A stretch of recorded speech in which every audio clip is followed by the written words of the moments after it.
يغشى والنهار إذا تجلى وما خلق الذكر والأنثى إن سعيكم لشتى صدق الله العظيم وصدق رسوله النبي الكريم ونحن على ذلك لمن الشاهدين والشاكرين والحمد لله رب العالمين. تمام تعریفیں اللہ رب العزت کے لیے جو تمام جہانوں کا رب العالمین. سلامت برکتیں رحمتیں نازل ہوں میرے اور آپ کے پورے جہاں کے نبی حضرت محمد عربی صلی اللہ علیہ وسلم. دوستوں بزرگوں، دنیا میں مختلف قسم کے جاندار ہیں اور کچھ ایسے ہیں جو بے جان نظر آتے ہیں، ایسے ہی پڑے ہوئے ہیں. یہ سب بنانے والی ذات اللہ کی ہے اور ان جانداروں میں، جان رکھنے والی مخلوق میں ہر ایک کو ایک ذمہ داری دی ہے.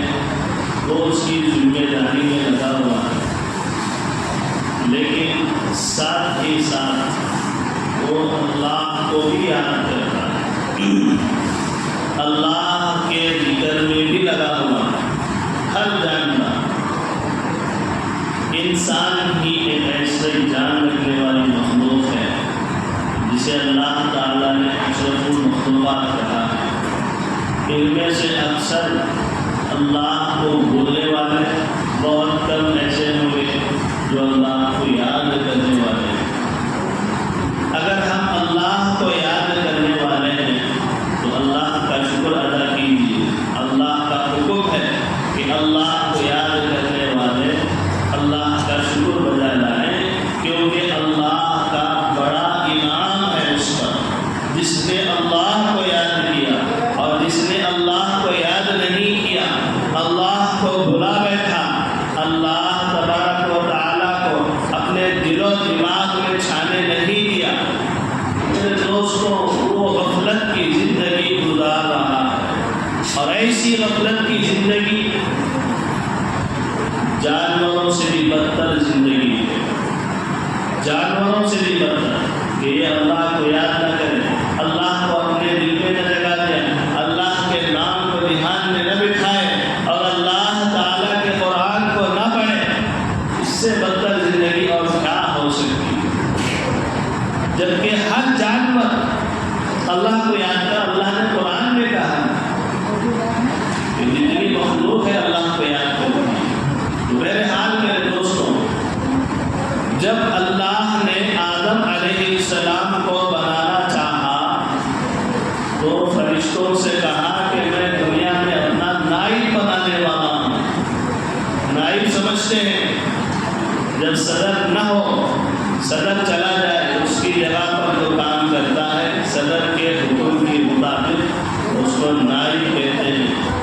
تو اللہ تو کہیں جانے والا نہیں ہے، لیکن ایک مخلوق بنایا ہے دنیا کے اندر جسے انسان کہتے ہیں.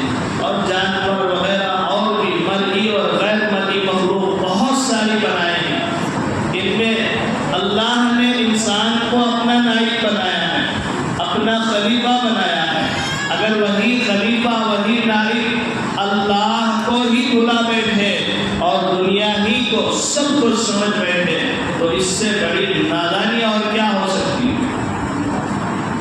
کوئی حسد میں ڈوبا ہوا ہے، وہ یہ سوچ رہا ہے میرے پاس یہ چیز نہیں ہے، اس کے پاس چیز ہے، تو اب جلن میں مبتلا، جلن جا کر حسد اور یہ سوچ پیدا ہو گئی کہ اس کا سب ستیاناش ہو جائے. کوئی کبر میں کہ مجھے طاقت ہے اس گھمنڈ میں ہے، کوئی پیسے کے گھمنڈ میں ہے، کوئی شہرت کے گھمنڈ میں ہے، کوئی علم کے گھمنڈ میں ہے، کوئی اور چیزوں کے گھمنڈ میں ہے کہ فلاں فلاں مجھے عطا ہو گئی. تو میرے دوستوں، یہ تمام چیزیں جو بھی عطا ہوئی ہیں یا مجھے عطا ہو یا دوسرے کو عطا ہو، یہ سب اللہ کی ہی ہے. کسی کو کسی چیز میں اللہ نواز دے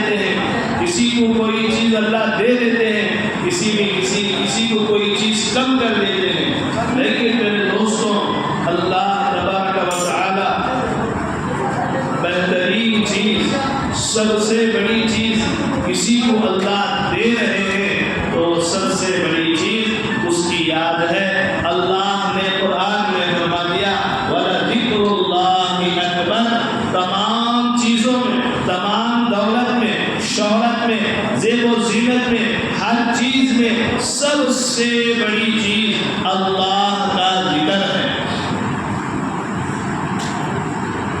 اور کیوں نہ ہو، اللہ تبارک و تعالیٰ نے ہر چیز کو طے کیا کہ یہ اس طرح کرنا چاہیے، نماز اس طرح، نماز کی ذکر، روزے اس طرح، روزے میں بھی اللہ کی یاد ہوتی ہے، اللہ کے لیے روزہ رکھا جاتا ہے، حج اس طرح، حج بھی اللہ کے لیے، اور اللہ کے لیے ہی اس میں ہر قسم کے ارکان ادا کیے جاتے ہیں، سنن و واجبات اپنائے جاتے ہیں، فرائض کو پورا کیا جاتا ہے، یہ سب اللہ کی یاد میں کیا جاتا ہے۔ لیکن مزید اللہ نے ارشاد فرمایا، یا ایھا الذین آمنوا اذکروا اللہ ذکرا کثیرا، اے ایمان والو مجھے کثرت سے یاد کرو۔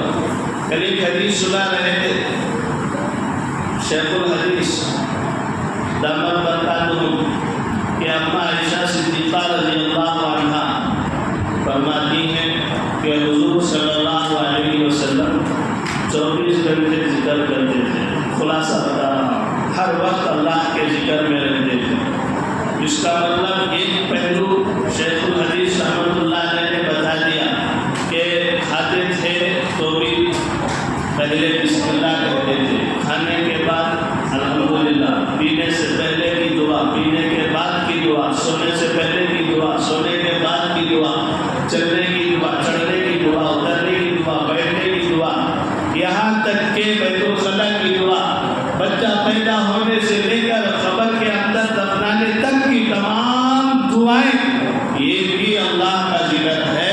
اسی کے ساتھ ساتھ ایک اور پہلو شیخ الحدیث رحمۃ اللہ علیہ سے رہ گیا، جو میں آپ کو بتا دیتا ہوں۔ حضور اقدس صلی اللہ علیہ وسلم کا قلب اطہر ہمیشہ ذاکر رہتا تھا اور ہمیشہ اللہ کی یاد میں رہتا تھا، کبھی غفلت نہیں آتی تھی۔ اس کی مثال خود حضور احمد صلی اللہ علیہ وسلم کی ہے کہ ایک مرتبہ آپ صلی اللہ علیہ وسلم ایسا لیٹے ہوئے تھے اور فوراً جا کر کھڑے ہو کر مصلی پر نماز پڑھا دی۔ تو کسی نے پوچھا، یا رسول اللہ آپ تو آرام کر رہے تھے، نماز پڑھا دی۔ تو کہنے لگے انبیاء کا قلب ہے نا، جاگتا ہے سوتا نہیں۔ اس کا مطلب کیا ہے؟ انبیاء کے قلوب اللہ کی یاد میں ہمیشہ ایسے لگے رہتے ہیں جیسے میرے دوستو ہماری سانسیں چل رہی ہیں، جیسے ہمارا دل دھڑک رہا ہے، ایسا وہ اللہ کی یاد میں رہتے ہیں۔ سونے پر بھی وہ سو بھی جائیں تب بھی ان کا وضو نہیں ٹوٹتا، کیوں؟ پورے اعضاء کنٹرول میں رہتے ہیں۔ ہم جب سو جاتے ہیں تو ہمارے اعضاء کنٹرول میں نہیں رہتے، ہمارے اعضاء ڈھیلے پڑتے ہیں، مفاصل ڈھیلے ہو جاتے ہیں، جس کی وجہ سے معلوم نہیں ہوتا ہمارے سانس کہاں سے نکل رہی ہے، کہاں سے چل رہی ہے، نہیں معلوم ہوتا۔ لیکن انبیاء کرام کا ایسا نہیں ہے۔ تو یہ دوسرا پہلو تھا کہ اللہ احیانی، کہ ہمیشہ حضور اقدس صلی اللہ علیہ وسلم کا ذکر کیسے ہوتا تھا۔ استنجا خانے میں ہے لیکن اندر سے دل اللہ سے جڑا ہوا ہے، استنجا خانے سے باہر ہے، اللہ کے نبی کا دل اللہ سے جڑا ہوا ہے، سو رہے ہیں، اللہ کے نبی کا دل اللہ سے جڑا ہوا ہے، اللہ کی یاد میں لگا ہوا ہے، ہر حال میں ہمیشہ اللہ سے لگے رہنے کو، ہر وقت ذکر میں لگا رہنا چاہیے۔ ہمارا یہ حال کب آئے گا؟ ہم پر یہ کب ہوگا؟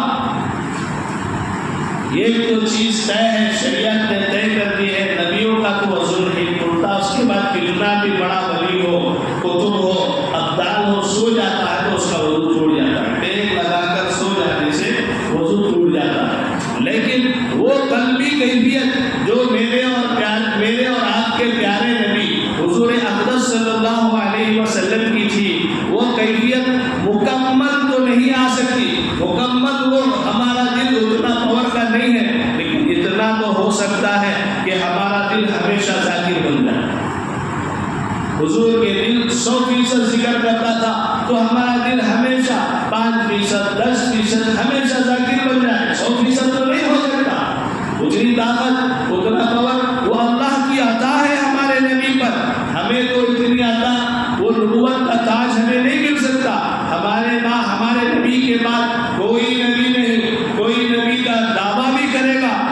ملعون ہو جائے گا، وہ اسلام کے دائرے سے خارج ہو جائے گا اور وہ کافروں کے زمرے میں چلا جائے گا۔ تو ہمیں کب میں یہ حاصل ہوگا کہ ہم پر بھی وہ انوارات۔ اما عائشہ صدیقہ رضی اللہ عنہا کی ایک اور حدیث ہے، حضور اکرم صلی اللہ علیہ وسلم جب اندر آتے تو ایسا لگتا کہ آپ کے اوپر بارش برس رہی ہے۔ ایک مرتبہ فرماتی ہیں کہ حضور اکرم صلی اللہ علیہ وسلم جب قریب آتے تو میں آپ صلی اللہ علیہ وسلم کے قریب اپنے سوئی اور دھاگے کو لے کر دھاگے سوئی کے ناکھے میں اپنے دھاگے کو ڈال دیتی تھی۔ یعنی اتنی کثرت سے اللہ کے انوارات، اللہ کے تجلیات حضور اکرم صلی اللہ علیہ وسلم کی ذات پر برستے تھے۔ یہ ہم پر کب برسے گے؟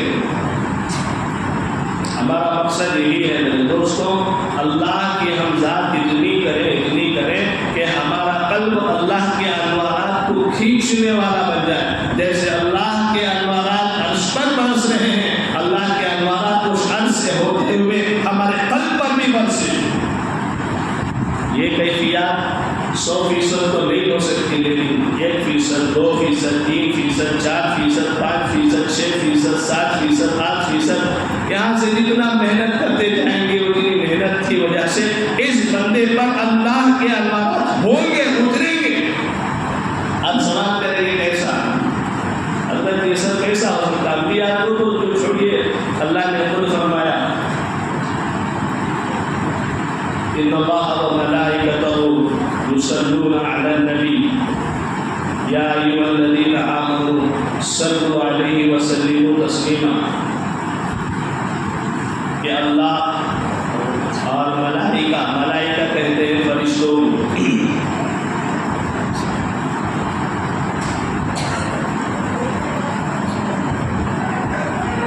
ملائکہ کہتے ہیں فرشتوں، اللہ اور اس کے ملائکہ نبی پر درود بھیجتے ہیں۔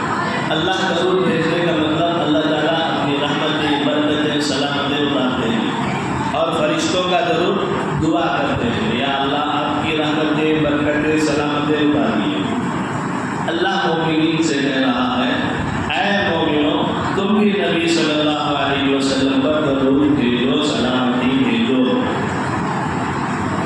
تو اچھا، یہ سلامتی، یہ درود، یہ رحمت، یہ برکت کیا کسی انسان پر بھی برس سکتی ہے یا خالص نبی کے لیے؟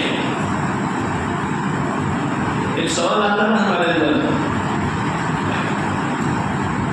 ہاں میرے دوستوں، جب بندہ اس کا قلب کثرت سے اللہ کو یاد کرنے والا ہو جاتا ہے، اللہ کا وعدہ ہے کہ اللہ اس بندے پر بھی درود اتارتے ہیں، رحمتیں اتارتے ہیں۔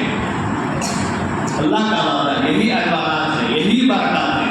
اتنی ہم کثرت کریں اللہ کے ذکر کو، اتنا اللہ کو یاد کریں، اتنا اللہ کا نام لیں، زبان سے بھی اللہ کا نام ہو، دل میں بھی اللہ کا نام ہو، دھیان میں بھی اللہ کا نام ہو، اعضاء میں بھی اللہ کے احکام، اس کے احکامات پر چل رہے ہوں، اس کے مرضی کے مطابق زندگی گزار رہے ہوں۔ جب اس طرح ایک حد کو بندہ کرتے کرتے پہنچتا ہے تو پھر اس کے اوپر انوارات برستے ہیں، اور وہ انوارات ایسے برستے ہیں میرے دوستوں، وہ بندہ جہاں سے گزرے، جہاں بیٹھے، جہاں رہے، ان انوارات کے برکات وہاں اتر جاتے ہیں۔ ایک مرتبہ حضرت عطاءاللہ شاہ بخاری رحمۃ اللہ علیہ کسی مجلس میں میٹنگ میں جا رہے تھے، پورے احباب وہاں جڑے، بڑے ذکر والے، فکر والے، امت کا درد رکھنے والے عطاءاللہ شاہ بخاری رحمۃ اللہ علیہ۔ وہاں سے جاتے ہوئے وہ خاتون تھا، جھاڑو کر رہا تھا، میٹنگ ہال جھاڑ رہا تھا، جاتے جاتے وہ مسافہ کرے، حضرت آ گئے، مسافہ کرنے آیا، اور وہ غیر تھا لیکن احترام کرتا تھا وہ مسلمانوں کا، مسافہ کیا، حضرت نے اسے گلے لگایا، گلے لگا کر چھوڑ کے چلے گئے۔ جس وقت گلے لگائے اس وقت سے رونا شروع کیا، جب تک میٹنگ ختم نہیں ہوئی اس وقت تک روتا رہا۔ باہر آنے کے بعد کہنے لگا، حضرت میری حالت آپ نے کیا کر دی؟ بولے کلمہ پڑھا دی تھی۔ یہ کیا تھا؟ جو برکات ان کے اندر تھی، اس نے محبت سے ملاقات کی، ادب کے ساتھ ملا، یہ بھی اپنے گلے سے گلے ملا کر اس غریب کے سینے پر انوارات کے کوئی ضرب لگا دیے، جس کی وجہ سے وہ بے چین ہو گیا اور یہ لینا چاہا کہ میں بھی کچھ ان چیزوں کو حاصل کروں۔ پھر کلمہ پڑھا ہے. تو یہ اثر کچھ اللہ والے ایسے ہوتے ہیں یہاں بیٹھے تو ان کے آدھے کلومیٹر تک اللہ کے انوارات برستے ہیں. کچھ اللہ والے ایسے ہوتے ہیں صرف ان پر برستے ہیں, بس اب ہم پر بھی برسے, یہ بھی بڑی چیز ہے. آپ پوچھیں گے ہم پر کیسے رحمت برساتا ہے, ہم پر اللہ ضرور کیسے بھیجتا ہے. اللہ تو اللہ, فرشتے بھی ہمارے لیے تو سلامتی کی دعائیں کرتے ہیں.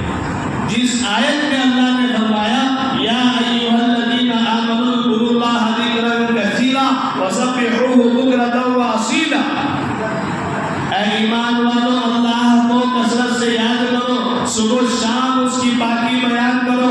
اسی آیت میں اللہ نے آگے فرمایا هو الذی یصلی علیکم, یہ کثرت ذکر کیوں کرنا ہے تاکہ وہ ذات, وہ اللہ تم پر رحمتیں برسائے. وہ ملائکۃ, اور اس کے ملائکہ تمہارے لیے رحمت کی دعائیں کرے, تم پر اللہ رحمت برسائے. اور یہ رحمت برسنے کے بعد, برکتیں برسنے کے بعد انسان کی کیفیت کیا ہوتی ہے, انسان کی حالت کیا ہوتی ہے. پہلے وہ اپنے من سے سوچتا تھا, وہ ہمیشہ کام اپنے مفاد میں سوچتا تھا, وہ ہمیشہ کام اپنے لیے سوچتا تھا. اب وہ اپنی نہیں سوچے گا, اسے اجالا مل جائے گا, وہ اندھیرے سے نکل جائے گا, اللہ اسے اندھیرے سے نکال کر اجالے میں لے کر آئے گا. اب اسے پتا چلے گا کہ میں جو کام کر رہا ہوں میرے لیے کر رہا تھا, اب میرے لیے نہیں خدا کو راضی کرنے کے لیے کرنا ہے. میرا ہر کام, میرا ہر فعل, میرا ہر عمل اللہ کو راضی کرنے کے لیے ہو, نہ کہ مخلوق کو. کسی مخلوق کی پرواہ نہیں, کوئی ملامت کرے, کوئی واہ کرے, کوئی میری تعریف کرے, کوئی میرا ہجو کرے, مجھے کوئی پرواہ نہیں ہے. میرا رب راضی ہے, میں میرے نبی کی کامل اتباع کرنے والا بن جاؤں, یہی میری آخری خواہش, یہی میرے دم نکلنے تک کا کام ہے. یہ چیز پیدا ہوگی اس بندے کے اندر. اللہ تعالیٰ فرماتے ہیں هو الذی یصلی علیکم وملائکتہ لیخرجکم من الظلمات الی النور, تاکہ تم کو نکالے اندھیرے میں سے اجالے کی طرف لے کر آئے, اندھیرے سے نکال کر اجالے میں لائے, دکھائے تمہاری حیثیت کیا ہے, تم کیا ہو, کس چیز سے بنے ہو, اور اب تم کو کیا کرنا چاہیے. تمہارے اوپر چیزیں واضح ہو, تمہارا دماغ کھلے, تمہارا دماغ روشن ہو, دنیا کچھ بھی کہہ دے, تم کو سمجھ میں آ جائے, بات دل میں بیٹھ جائے کہ کون سا کام مجھے کرنا ہے, کون سا کام مجھے نہیں کرنا. چھوٹی چھوٹی باتوں پر ہم گھر میں لڑ رہے ہیں, چھوٹی چھوٹی باتوں میں خاندانوں میں لڑائی آتی. کیوں ہے؟ وجہ یہی ہے کہ اللہ کی یاد سے ہم غافل ہیں. اگر ہم اللہ کے یاد کرنے والے بن جائیں, گھر والی اللہ کو یاد کرنے والے بن جائیں, دنیا ہی جنت کا نمونہ. اور ایک اندر کی بات بتاؤں, ہمیں جو ذکر کرتے ہیں,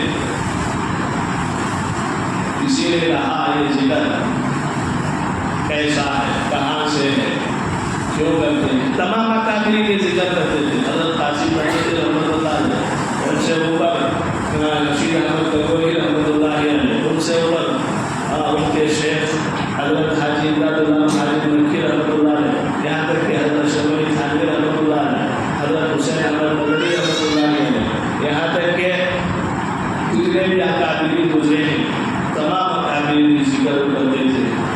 یہ ذکر سانسوں کی نگرانی ہے, سانس میں اللہ کی عظمت, اللہ کے نام کے ساتھ, اس کی بڑائی اس کے نام کے ساتھ, اس کی پاکی اس کے نام کے ساتھ ہمیں اپنے دل میں اتارتے ہیں, ایک جنونی کیفیت کے ساتھ کہ ہم کو اللہ کی بڑائی, اس کی کبریائی, اس کی نور کو ہمارے دل کے اندر اتارنا ہے. یہ کہاں سے ثابت ہے؟ اللہ تبارک و تعالیٰ کی ایک آیت ہے, یا ایھا الذین آمنوا واذکر ربک فی نفسک, آپ اپنے رب کو یاد کیجیے, فی نفسک, فی نفسک.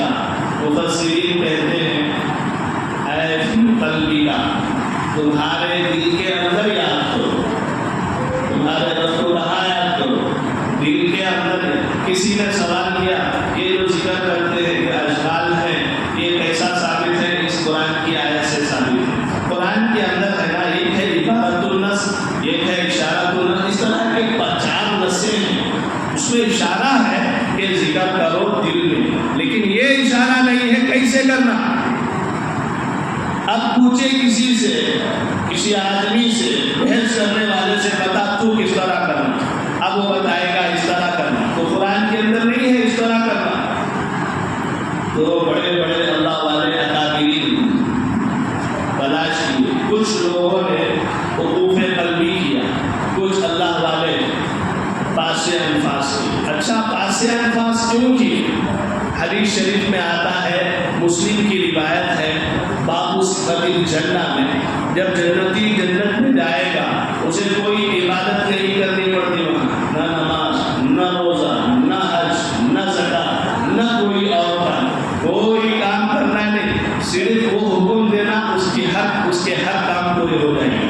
دنیا میں نہیں، مرنے کے بعد دنیا میں ہے نا یہ دار التکلیف ہے، کبھی کام ہوں گے کبھی نہیں ہوں گے، کبھی پورے ہوں گے کبھی ادھورے ہوں گے، کبھی جو ہے کام کرتے کرتے تھک جائے گا لیکن نتیجہ کچھ نہیں ہوگا، کبھی نتیجہ یوں ہی آ جائے گا کچھ بھی کام نہیں کیا ہوگا۔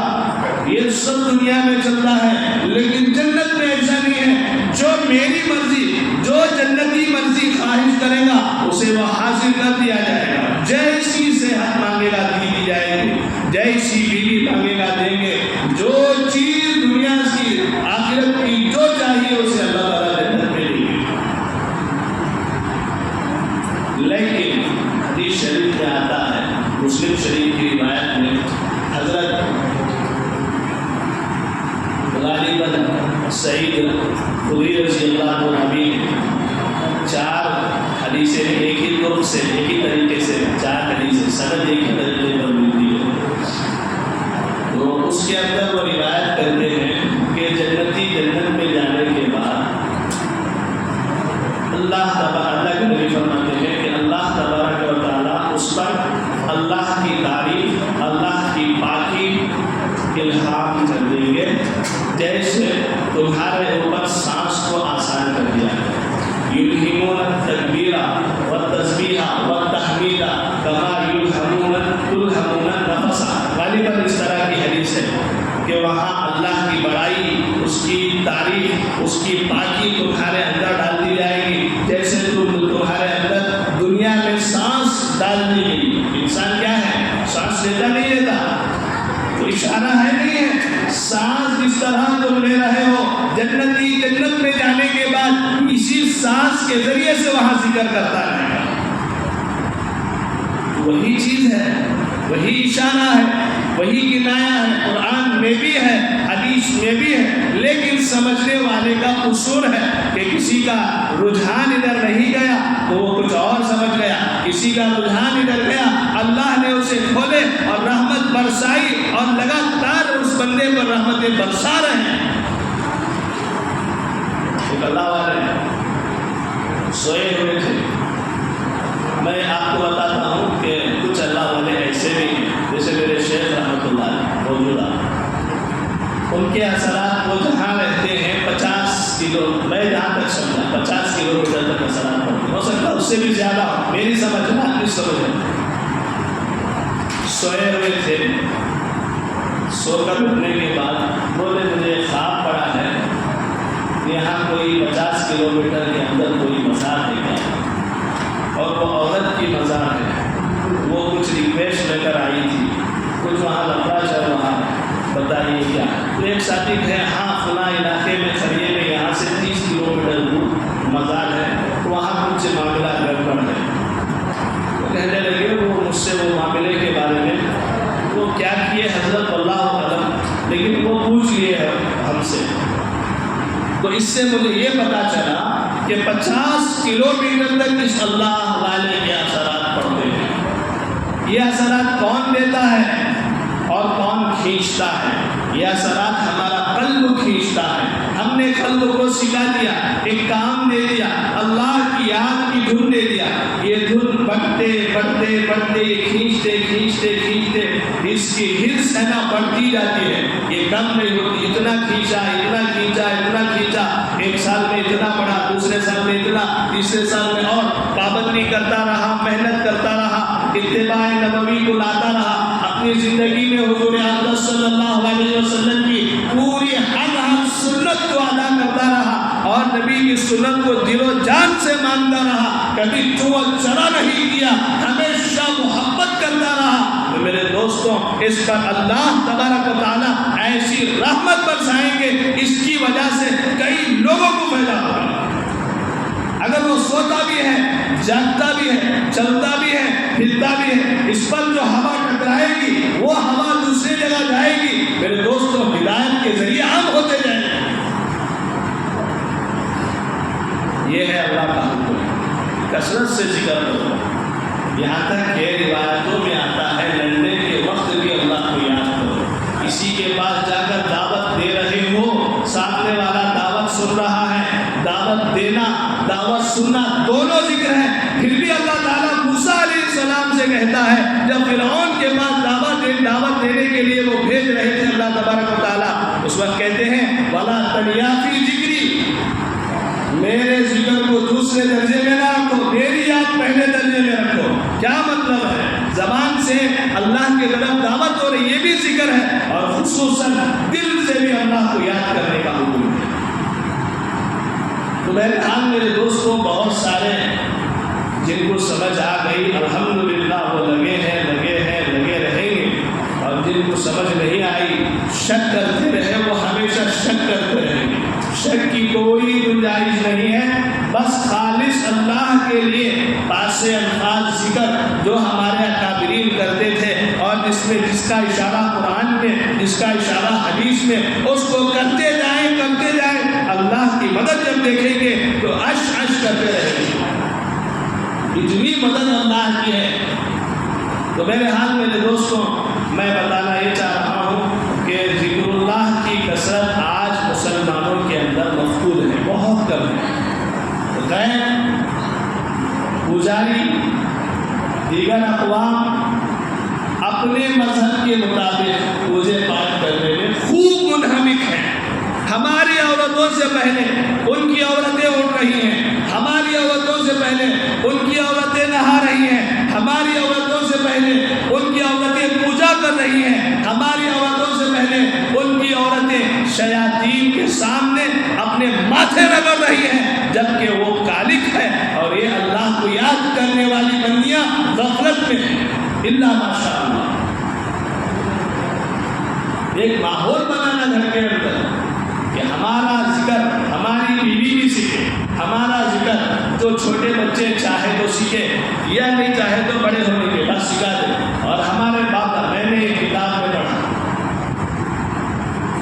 ماں باپ کے حقوق بندہ دنیا میں ادا نہیں کر سکتا، بندہ دنیا میں ادا نہیں کر سکتا، لیکن جو بچہ اپنے ماں باپ کو بٹھا کر ذکر قلبی سکھا دیا، کچھ حد تک اس کے حقوق ادا کر دیے انسان۔ کیوں؟ ان کی روحانیت کو وہ زندہ کر رہا ہے۔ ماں باپ ذریعہ بنے بچہ جسم دنیا میں آیا، ماں باپ ذریعہ بنے یہ دنیا میں وجود میں آیا۔ اب یہ ہے نا، ان ماں باپ کے روح کو تازہ کرنے میں لگا ہوا، ان کے روحوں کو زندہ کرنے میں لگا ہوا۔ جو روح بیمار ہو گئے ہیں ان بیمار روحوں کو دوا دے رہا ہے، اب پھر وہ روح تازہ ہوں گے، بہترین ہوں گے، صحت مند ہوں گے، پھر اللہ کی طرف راغب ہوں گے، اللہ کی طرف رواں ہوں گے۔ بڑی عجیب چیزیں ہیں میرے دوستوں، یہ جتنے بھی کافر وغیرہ دنیا میں 24 گھنٹے بیٹھ کر مسلمانوں کے خلاف شیاطین کو یاد کر کے ایک علاقے کے بڑے بڑے ذمہ داروں پر اشارہ کر کے ان کے اوپر وہ تاریخ شیاطین کی چھوڑنے کی جو کوشش ہوئی 24 گھنٹے کر رہے ہیں، اور آج ہم مسلمان 1 گھنٹے میں تھک جائیں، اللہ کو یاد نہیں کرتا۔ حالانکہ ان کے 24 گھنٹے یاد کرنا، ہمارا 1 گھنٹہ یاد کر لینا ان پر بھاری پڑ رہا ہے۔ کیوں؟ وہ تو مخلوق کو یاد کرنا، وہ کالی مخلوق اسے یاد کر رہے ہیں. اور ہم کسے یاد کر رہے ہیں؟ اسے پیدا کرنے والے کو یاد کر رہے ہیں, اس کو بنانے والے کو یاد کیے ہم. تو اس لیے میرے دوستوں, دنیا دار التکلیف بنایا. دیکھیے ہماری ایک روح ہے, ہمارا ایک جسم ہے. روح اور جسم, روح اعلیٰ ہے, جسم ادنا ہے, اسفل ہے. روح کو ہم ہمارے جسم کے اندر اللہ نے اس لیے ڈالا. ہمارا امتحان تو پہلے ہو چکا, ایک دوسرا امتحان آخرت میں. اس امتحان میں, ششمائی امتحان میں, روح بن چکی تھی ہماری, جسم بھی بن چکا تھا, آدم علیہ السلام کا پورا ڈھانچہ بن چکا تھا. پھر اس کے اوپر سے اللہ نے ہاتھ پھرایا, پوری روحوں سے اللہ نے سوال کیا. تو تمام کے تمام کہے معلوم بلا. اللہ نے کہا کیا میں تمہارا رب نہیں ہوں؟ سب نے کہا بلا. کیا میں, جی کیوں نہیں, آپ بھی ہمارے رب ہیں. سب نے کہا. پھر اللہ اس کے بعد سجدے کرائے گئے. کچھ سجدے کیے, کچھ سجدے نہیں کیے. کچھ پہلے 2 سجدے کرائے, پہلے سجدے میں کچھ رہے, دوسرے سجدے میں کچھ رہے. یہ عالم ارواح میں کیا گیا, ہو گیا, سجدے بھی ہو گئے, نماز بھی صاف سامنے آ گیا کہ کون ہے اچھا ہے, کون برا ہے, کس کی روح کیسی ہے, کیا ہے, صاف آ گیا. اب اس چیز کو اللہ تبارک و تعالیٰ چاہتا اٹھا کے, جو آخری سجدہ کیا تھا اس کو اٹھا کے جنت میں ڈال دیتا, اور جو نہیں کیا تھا اسے اٹھا کر جہنم میں ڈال دیتا. اللہ نے ایسا نہیں کیا. یہ تو تمہاری روحیں ہیں, میں دنیا کے جسم میں بھی ڈالوں گا, وہاں بھی ڈالنے کے بعد چیک کروں گا, یہی رزلٹ آئے گا. اللہ کو معلوم ہے سب, تاکہ کسی کو اشکال نہ ہو کہ ہمیں دار التکلیف کے بھیجے بغیر پہلے ہی اللہ تعالیٰ نے جنت اور جہنم ڈسکس کر دیا. اللہ کی صفتیں ہیں نا, اللہ تعالیٰ کی صفتیں ہیں. اللہ انصاف بھی کرنے والا ہے, اللہ طاقتور بھی ہے, اللہ تعالیٰ عذاب بھی دینے والا ہے, اللہ سخت سے سخت پکڑ کرنے والا. یہ تمام صفتیں ظاہر کرنے کے لیے اللہ نے اس دنیا کو بنایا. یہاں کی مٹی کو اٹھایا, کیچڑ والی مٹی کو اٹھایا, اور اس مٹی کے اندر اس اعلیٰ روح کو ڈالا, علیین کی روح کو ڈال کر اب آزمائش کے لیے دنیا میں بھیجا. اور اس جسم کے اندر روح کو ہے نا, دنیا کی کوئی چیز تکلیف نہیں پہنچا سکتی, لیکن جسم کو ہے, جسم کو تکلیف ہوگی. دھوپ پڑے گی, زیادہ دھوپ پڑے گی تو جسم کو تکلیف ہوگی, ٹھنڈ ہوگی جسم کو تکلیف ہوگی, بارش ہوگی جسم کو تکلیف ہوگی, پتھر پڑے گا جسم کو تکلیف ہوگی. تو میرے دوستوں, تمام چیزیں جو تکلیف کی آ رہی ہیں وہ پوری جسم کو ہو رہی ہے, روح کو کچھ بھی نہیں ہو رہا. لیکن ڈالا کیوں اللہ نے؟ یہ آزمانے کے لیے کہ بندہ یہاں آنے کے بعد اپنے اس وعدے کو پورا کرے گا کیا؟ اس سوال کا جو جواب دیا تھا اس کو پورا کرے گا کیا؟ اب پھر یہاں آ گیا, دنیا میں آنے کے بعد سب کہتے ہیں حضرت ہم نہ فلاں تکلیف, یہ تکلیف کی جگہ تکلیف آئے گی. ہر تکلیف کو سہتے ہوئے انبیاء اکرام نے اللہ کے حکم کو عام کیا. ہر تکلیف کو سہتے ہوئے اولیاء اکرام نے اپنے ذکر و اذکار کی پابندی جاری رکھی, بندوں کو اللہ سے جوڑتے رہے. یہ کام کرنے والے مرد کے, یہ جو کام کرنے والے ہیں اولو العزم لوگوں کے کام ہیں, اور جو یہ کام کرتے ہیں وہ اولو العزم لوگوں میں شامل ہیں. اللہ سے دعا کیجیے اللہ تعالیٰ ہم سب کو اولو العزم لوگوں میں شامل فرمائے. تو بہرحال اب روح آ گئی جسم میں. روح کی غذا الگ, جسم کی غذا الگ.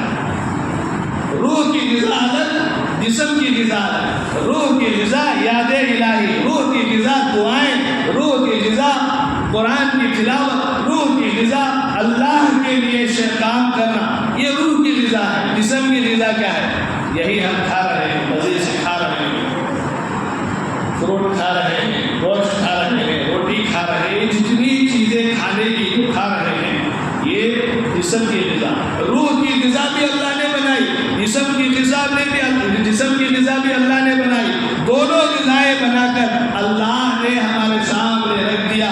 اب تم جس میں سے چاہو جتنا کھاؤ, لیکن مجھے ناراض نہ کرو. اب کچھ بندے کچھ کیا اکثریت فحاشی میں اتر جاتے ہیں، اکثریت جسم کو آرام دینے میں اتر جاتے ہیں، اکثریت اچھے اچھے کھانوں کی طرف اتر جاتے ہیں، کچھ عورتوں کی طرف اتر جاتے ہیں، کچھ جو ہے ہر الگ الگ قسم کے آدمی اس کے جو جسم کے اندر جیسا بنایا ہے اللہ تعالیٰ، وہ رجحان کدھر ہوتا ادھر چلے جاتے ہیں۔ اللہ تبارک و تعالیٰ نے شریعت نافذ کی، شریعت کو اتارا، کیوں؟ معلوم ہے یہ بندہ ہے، اس کا رجحان کدھر جائے گا وہ سب معلوم ہے۔ بندے کے اوپر اللہ تبارک و تعالیٰ نے شریعت نافذ کر کے اس کے لیے یہ آسان بنا دیا کہ میرے بندے تو یہ کھا، یہ مت کھا، یہ کر، یہ مت کر، یہ کر۔ تیرے جتنے جسم کے اندر اجزاء ہیں، آگ، ہوا، مٹی، پانی، ان تمام اجزاء کے تمام ضرورتیں یہ ہیں، ان سے تو ضرورت پوری کر سکتا ہے، یہ نہ کر۔ کسی کے اندر شہوانیت زیادہ ہوتی ہے، اللہ نے قرآن میں کہا اگر تیرے اندر شہوانیت زیادہ ہے، خواہشات نفسانی زیادہ ہے، تو چاہتا ہے تو چل جان کیمیا کر لے، نہیں تو کنٹرول نہیں کر سکتا، ایک پر اکتفا کر، اللہ تعدیلوا فواحدا، نہیں کر سکتا دو، تین نہیں کر سکتا، چار نہیں کر سکتا، تیرے پاس مال نہیں ہے، تیرے پاس دولت نہیں ہے، تیرے پاس کام نہیں ہے، تیرے پاس کوئی ہنر نہیں ہے، بس ایک پر اکتفا کر۔ تو عدل نہیں کر سکتا تو ایک پر اکتفا کر۔ اللہ نے ہر چیز بتا دیا، ترتیب بتا دی جینے کے لیے، کیوں ضرورت ہے، جس طرح کھانا ضرورت ہے، شادی بیاہ بھی اس کی ضرورت ہے، اور اسی طرح کام کاج بھی اس کی ضرورت ہے۔ کس کے اندر رہ کر؟ اللہ کے حکم کے اندر رہ کر کرنا ہے، یہ بھی اللہ کا ذکر ہے۔ یہ نہیں کہ اللہ کا ذکر نہیں، ہر وہ عمل جو اللہ کی مرضی کے مطابق بندہ کرتا ہے وہ بھی اللہ کا عمل، اللہ کی مرضی ہے۔ تو میرے حال میرے دوستوں ایک آخری بات بتا دیتا ہوں، انسان کو اللہ تبارک و تعالیٰ نے بنایا خلیفہ، بنایا خلیفہ۔ انسان ہے نا، دبتے دبتے دبتے غلامی کو اپنے اندر ڈال لیا، ہم ایسے ہی رہے پریشان نہیں۔ میرے دوستوں، اللہ کا حکم، اللہ کی زمین، اللہ کے احکامات کو نافذ کرنے والی کوشش اس انسان کے اندر آنی چاہیے جو اللہ کا بندہ اپنے آپ کو کہتا ہے میں اللہ کا بندہ ہوں۔ وہ سیاسی تدبر جو حضور اقدس صلی اللہ علیہ وسلم میں تھی، جو صحابہ میں تھی، جو تابعین میں تھی، جو تبع تابعین میں تھی، جو بزرگان دین میں تھی، سیاسی تدبر تھی۔ حضور نے کسی میدان میں تشنا نہیں چھوڑا، پیاسا نہیں چھوڑا، ہر میدان میں سکھا کر گیا کہ یہ سیاست اس طرح کرو۔ کیا مدینے کے اندر جانے کے بعد حضور صلی اللہ علیہ وسلم نے سیاست نہیں کی؟ سب سے پہلے حضور اقدس صلی اللہ علیہ وسلم نے سیاست یہ کی کہ تمام اہل مدینہ کو اکٹھا کیا۔ ان میں سے یہودیوں کے 3 قبیلے تھے، نصارہ تھے، منافقین تھے، اور پھر یہ مہاجرین تھے۔ ان کے درمیان مہاجرین اور انصار نے مواخات کرائی، اور ان کے اندر جو دیگر یہودی وغیرہ تھے منافقین، ان کے اندر بلا کر ایک کمپرومائز کرایا کہ کوئی تم پر حملہ کرے گا تو ہم تمہارا ساتھ دیں گے، ہم پر کوئی حملہ کرے گا تو تم ہمارا ساتھ دیں گے۔ یہ سیاست سکھائی حضور صلی اللہ علیہ وسلم نے۔ ہر میدان میں مسلمان آج سے 300 سال پہلے ہر میدان میں تھا، لیکن میرے دوستوں اللہ کو منظور یہی تھا کہ یہ میدان یہودیوں کے ہاتھ میں چلا گیا، یہ میدان یہودیوں کے ہاتھ میں چلا گیا ہے۔ وہ جس طرح کنٹرول کرنا چاہ رہے ہیں، ہر ملک کو وہ نچا رہے ہیں۔ آپ کو لگتا ہوگا نہیں فلاں ملک سے بولا نہیں، یہ نچا رہے ہیں۔ آج سے 600 سال پہلے اسپین کے اندر جہاں مسلمانوں کی حکومت غرناطہ میں آخری سانس لے رہی تھی، یہودیوں نے عیسائیوں سے جوڑ کر کے یورپ کے کچھ لوگوں کو بلا کر مسلمانوں سے سیکھے ہوئے صحیح تعلیمات کو انہیں سکھا کر کہنے لگے یہ مذہب کچھ نہیں ہوتا، آزاد رہو، ترقی کرو، جسم کو راحت دینے کے کام کرو، دوسروں کو دبانے کے کام سیکھو، ہنر سیکھو۔ اب یہ یہود وہاں سے نکل کر پھر گئے امریکہ، وہاں اوپر جو ہے اپنے وہ ان کے امریکہ کے اندر بیٹھ گئے، وہاں کی جو قوم تھی اسے برباد کیے اور یہ حکومت کرنے لگے۔ تو میرے دوستوں ایک بہت بڑی پیچھے کی کہانی ہے۔ وہ یہ چاہتے ہیں کہ پوری دنیا کے اندر لامذہبیت آ جائے، ذہنوں کے اندر لامذہبیت آ جائے، پھر ان کا جو آئے گا دجال اس کے احکامات پوری دنیا پر لاگو کریں۔ وہ لانے کے لیے بہت محنت، آج سے تقریباً 300 سال یا 200 سال پہلے انہوں نے پوری دنیا کے سرمایہ دار یہودیوں نے ایک مشورہ کیا کہ کس طرح ہم دنیا کے اندر یہ عیسائیت کو ختم کریں، دیگر جتنے بھی اقوام ہیں خصوصاً بالخصوص مسلمانوں کو تباہ کریں۔ مسلمانوں کے اندر جو جذبات ہیں، رسول اللہ کی محبت کے جذبات ہیں، اللہ کی محبت کے جذبات ہیں، قرآن سے والہانہ الفت ہے، شریعت سے وہ دل و جان سے اپنے اندر اتارے ہوئے ہیں، اس طرح ختم کریں۔ تو انہیں سمجھ میں آ گیا، وہ تقریباً 24 باتیں لکھی ہوئی تھیں، وہ 24 میں سے تقریباً 20 باتیں تو لاگو ہو گئی۔ انشاءاللہ کبھی موقع ملے گا تو وہ 24 باتیں میں سناؤں گا۔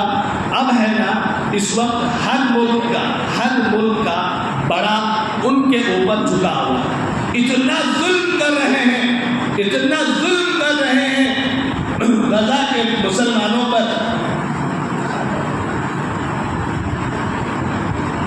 پڑوس میں جہاں قرآن نازل ہوا وہ قرآن عرب میں نازل ہوا، عرب ہے۔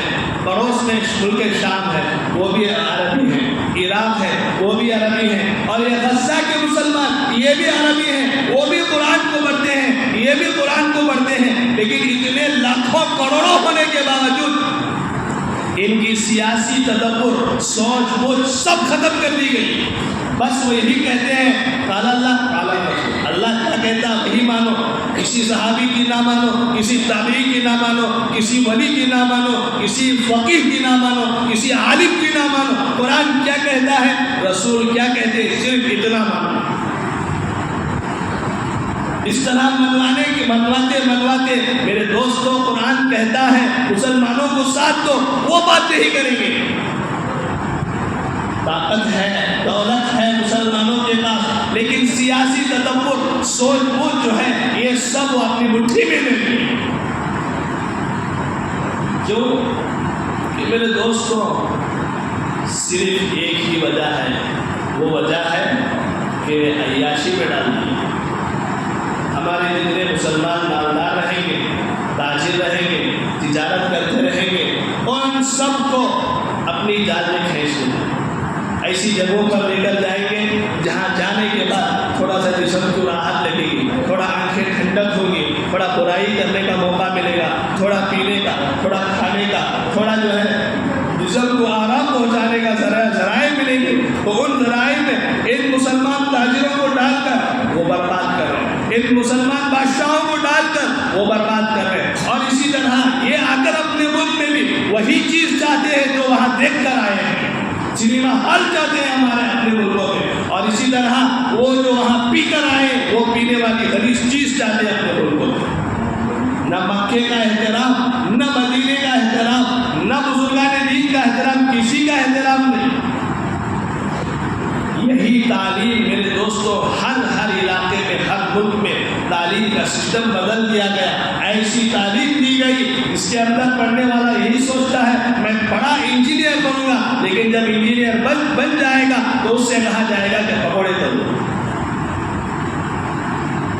ڈاکٹر بن جائے گا تو پھر اس کے لیے تلاش کرنا پڑے گا کہاں میں کھولوں اپنی کلینک۔ اس طرح میرے دوستوں بہت سارے چیزیں وہ لاگو ہو گئے ہیں۔ آج سے جو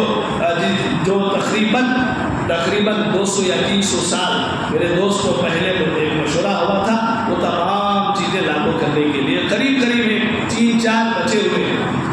اب اسے بھی لاگو کرنے کی کوشش کر رہے ہیں۔ ہاں، اور ایک اندر کی بات بتاتا ہوں، اسے بھی اپنے دل و دماغ میں بٹھا لیں۔ سب سے زیادہ ڈر اور خوف ان باطل لوگوں کو ذاکرین سے، وہ ذاکر جو حق پر رہتے ہوئے نبی صلی اللہ علیہ وسلم کے طریقے پر زندگی گزارتے ہوئے نبی صلی اللہ علیہ وسلم کی زندگی کے جتنے چیزیں ہیں وہ دنیا میں نافذ کرنے کا اپنے اندر جذبہ رکھتے ہیں، ایسے ذاکرین سے وہ خائف ہیں، ڈرے ہوئے ہیں۔ اس کی زندگی مثال آج سے تقریباً 10 سال پہلے محمد مرسی مصر کے اندر بڑی مجامی میں جیت کر بیٹھے، لیکن کیا کیے، ان کا ایک چیلا فوج میں رہتا تھا، اس کو بڑا بنا کر پورا بغاوت کر دیے، حکومت کی تختہ پڑ دی، اور جہاں جہاں محمد مرسی کے استاد کی خانقاہیں تھی ان تمام خانقاہوں کو برباد کر دیا، صرف اتنا ہی نہیں اور اسے جیل بھیج دی۔ جہاں بھی جس ملک میں بھی مسلمان ان چیزوں کو لے کر کھڑا ہوگا، تزکیہ، تعلیم نبوی اور اسی طرح قرآن کی تلاوت، ان چیزوں کو لے کر کھڑا ہوگا کہ میں ان کے ساتھ دنیا پر یہ کرنا چاہوں گا، تو پھر وہاں وہ ضرور کسی نہ کسی ڈائریکٹ یا انڈائریکٹ طریقے سے کام کرنا شروع کر دیں۔ اس لیے میرے دوستوں یہ چھوٹی چیز نہیں ہے، آپ جو ذکر کر رہے ہیں یہ ذکر انٹرنیشنل بھی نہیں، انٹرنیشنل اثر انداز ہو رہی ہے، انٹرنیشنل اثر انداز ہو رہی ہے، صرف اپنے جسم پر نہیں ہے، ہم اللہ کو اپنے جسم پر بنانے کے لیے، لیکن اللہ تبارک و تعالیٰ نے قرآن میں فرما دیا کہ اے ایمان والو تم پہلے اسلام میں داخل ہو جاؤ، تم داخل ہو جاؤ، پورے کے پورے داخل ہو جاؤ، مکمل مسلمان بنو۔ ایک سیاسی تدبیر یہ بھی ہے کہ آدمی دوسروں کی جو فکر کرتا ہے پوری کی پوری فکر اپنے جسم پر کرے، اپنے جسم پر اللہ تبارک و تعالیٰ کے تمام احکامات نافذ کرے، نبی کی تمام سنتوں کو اپنائے، پھر ایک موقع اللہ تعالیٰ دیں گے اپنے برادری کو سنبھالنے کا۔ اپنی برادری میں سب سے پہلے آپ کے چہیتے، سب سے زیادہ چہیتے کون ہیں، ان کو اس چیز میں ڈھالنے کی کوشش کریں، دھیرے دھیرے، ایک دم پکڑ کر ایک دم کرنے جائیں گے تو معاملہ الٹا ہو جائے گا، دھیرے دھیرے نصیحت یا ان سے نصیحت لیتے ہوئے یا چھوٹے ہو تو نصیحت کرتے ہوئے دھیرے دھیرے دھیرے دھیرے داخل کرنے کی کوشش کریں، ذکر اللہ میں جوڑیں، ان کے دل میں جب اللہ کی محبت، اللہ کی یاد بس جائے گی، وہ خود بخود کہیں گے کہ شریعت کا یہ معاملہ کیسا ہے، دین کا یہ معاملہ کیسا ہے، ہمارے نبی نے یہ عمل کس طرح کیا، خود ان کو کہنے لگیں گے۔ ہمارے بڑے یہی فرماتے تھے کہ کسی کو اگر مکمل مسلمان بنانا ہے تو اس کے دل میں اللہ کے عشق کو جگا دیجیے، اللہ کے رسول کی محبت کو جگا دیجیے، وہ خود بخود اسلام کی طرف ڈھلتا چلا جائے گا۔ تو اس طرح میرے دوستوں یہ جو خانقاہی نظام ہے، اس نظام کے اندر سب سے پہلے ہم اپنے آپ کو بنائیں گے، ہمارے دل کو بنائیں گے، ہماری زبان کو بنائیں گے، ہمارے چال کو بنائیں گے، ہمارے ڈھال کو بنائیں گے، رہنے سہنے کے جس طریقے کو ڈھنگ سے لائیں گے، ہر چیز میں بہتری لائیں گے، پھر یہ بہتری اپنے قریبی میں لائیں گے، پھر خاندان میں لائیں گے، پھر محلے میں لانے کی کوشش کریں گے، پھر محلے سے شہر میں لائیں گے، پھر شہر سے اسٹیٹ میں، پھر اسٹیٹ سے اسٹیٹ در اسٹیٹ، جہاں تک اللہ ہمیں وسعت دے، جہاں طاقت دے ہم محنت کریں گے۔ اگر کوئی سدھر نہ سکے، ہمارے دل میں نیت رہی ہم بھی اپنی بھی اصلاح کرنا چاہے، دوسروں کی بھی اصلاح کرنا چاہے، تو میرے دوستوں اللہ تبارک و تعالیٰ آپ سے کام لے یا نہ لے، آپ کی نیت کے مطابق پوری دنیا کا ثواب آپ کو دے گا۔ اللہ کی ذات میرے پاس کیا کرنا ہے، اللہ کی ذات بڑی ہے، ہر چیز دے سکتی ہے آپ کو، دنیا میں بھی آخرت میں۔ اس کے برخلاف ہم ذکر بھی کر رہے ہیں، ہم تھوڑی دیر بیٹھ کر قرآن بھی پڑھ رہے ہیں، لیکن ہم اپنی اصلاح کی نیت کبھی بھی نہیں کیے، اپنے گھر کی اصلاح کی نیت کبھی بھی نہیں کیے، اپنے محلے کی اصلاح کی نیت کبھی بھی نہیں کیے، ہم خود اپنی اصلاح بھی کر سکیں گے۔ ہم کیسے اصلاح کر سکیں گے؟ بہت سارے ایسے رہتے مصلح بن کر پھرتے ہیں، خود ان کی اصلاح کی ضرورت ہے، دوسروں کو نصیحت کرتے ہیں، بٹھا کر سمجھاتے ہیں، لیکن خود ہے نا حضور کی سنتوں سے، حضور کے طریقوں سے کوسوں دور ہوتے ہیں۔ ایسے لیڈر ہمارے پوری دنیا میں کثرت سے پائے جاتے ہیں، ان پر کوئی کچھ نہیں کہتا، لیکن جو لیڈر کامل اتباع نبوی کے ساتھ ابھرے گا اس پر ہر ایک طنز کرے گا، اس پر ہر ایک سوال کھڑا کرے گا۔ تو میرے حال میرے دوستوں، یہ چند گزارش تھی، جو ذکر آپ کر رہے ہیں یہ چھوٹی چیز نہیں ہے، یہ بہت بڑی اللہ کی عطا ہے۔ اس عطا کو معمولی نہ سمجھیں، اس کے متعلق قرآن میں بھی اشارہ، حدیث میں بھی اس کا اشارہ، اور اسی طرح اکابرین کی کرتے تھے، اور اس کے فائدے پوری دنیا میں ہیں، اور جو بندہ اپنی اصلاح کی نیت سے کرے گا اس کی اصلاح ہوگی، جو اپنے محلے کی اصلاح کے لیے کرے گا محلے کی اصلاح ہوگی، اسی طرح شہر کی اصلاح کے لیے کرے گا شہر کی اصلاح ہوگی۔ اگر کوئی کسی کی اصلاح نہ ہو تو اللہ اسے ثواب ضرور دے گی۔ اللہ تعالیٰ سے دعا ہے اللہ تعالیٰ مجھے اور آپ کو اور تمام مسلمانوں کو اور تمام دنیا کے ہر انسان کو کامل ہدایت نصیب فرمائے اور ذکر قلبی کی توفیق نصیب فرمائے، خاتمہ بالخیر فرمائے۔ آمین وآخر دعوانا الحمدللہ۔